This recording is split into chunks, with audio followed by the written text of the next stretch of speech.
تو به من خندیدی و نمیدانستی من به چه دلهره از باغچه همسایه سیب را دزدیدم.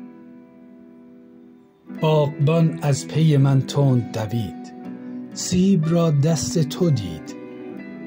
سیب دندان زده از دست تو افتاد به خاک و تو رفتی و هنوز سالهاست که در گوش من آرام آرام خشخش گام تو تکرار کنان میدهد آزارم و من اندیشه کنان غرق در این پندارم که چرا باغچه کوچک ما سیب نداشت.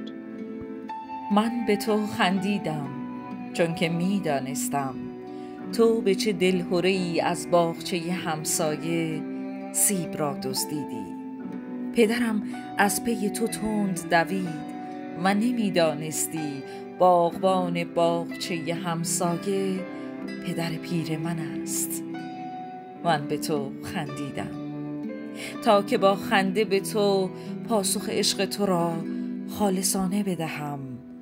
بغض چشمان تو لیک لرز انداخت به دستان من و سیب دندان زده از دست من افتاد به خاک.